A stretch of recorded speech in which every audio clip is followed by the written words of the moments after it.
Energin aamupojat. Nyt on meidänkin korkea aika pistää ulos ihmisten ilmoille tämä aamupoikien ohjelmapäivitys 2.4. Kun mietitään, 2.0. Ja kun mietitään, minkälaisia uudistuksia iPhone 5 tuli, kun siirryttiin 4 Femmaan, niin muun muassa tämän iPhonein konkreettinen koko, sehän pieneni. Siinä oli siis, että tässä on enemmän prosessoritehoa pienemmässä paketissa. Ja juuri tähän ajatukseen perustui myöskin aamupoikien 2.0 ohjelmapäivitys. Oletteko valmiina? Tässä se tulee. Aamupoikien uusi ohjelma, Aamupojat 2.0. Energin aamupojat. No niin, ensi Aamupojat studiossa, hyvää huomenta. Nyt Adam Lambertia. No niin, ja siinä oli Adam Lambertia ja nyt sitten Aamupoikien palauteboksi. Mika laittoi meille just palautetta, että haistakaa paska. No haista Mika itse! Ja kohta mennäänkin mysteeriääneen, nyt David Ketta. No niin, ja siinä olikin David Ketta, nyt lähdetään Millan kanssa mysteeriääntä arvailemaan. No niin, milloin, mikä se mysteeriääni on? No voisiko se olla Nitoja? No hei joo! Joo, tässä Gran Turismo.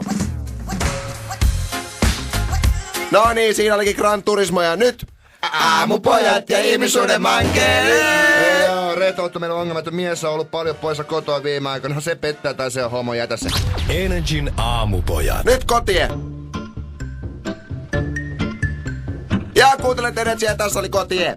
No niin, me lähdetäänkin arvailemaan mysteeriääntä. Milla, mikä se on? Se on varmaan pahvilaatikon avaus. Ei ole pahvilaatikon avaus. Joo, nyt Lorenia. Ja siinä olikin Lorenia ja Euforia. Nyt starttaa isäntä vastaan emäntä kilpailua. Emännille kysymys. Emännät, mikä on Rennen pikkuveljen toinen nimi? No ei tällaista voi. Joo, teillä loppukin aika. Mikä on Rennen oikea vastaus? Ilmari. Joo, se on oikein. Hei, mitä tää nyt oikein Ja on? nyt tuleekin Rihanna. Ja siinä oli Rihanna. Ja nyt starttaa jälleen kerran mysteeriääni kisa. Milla, mikä se oikea vastaus nyt on? No mä oon tätä nyt miettinyt ja kyllä musta tuntuu, että se on jääpalakone. Väärin. Ei ole! Ai. Nyt kuningasidea. Ja siinä kuultiinkin enemmän duo kuin solo. Nyt meillä on vieraana Kisu. Hyvää huomenta, Kisu. Moi. Kiitos Kisu! Ja nyt Kisun kohtalon oma.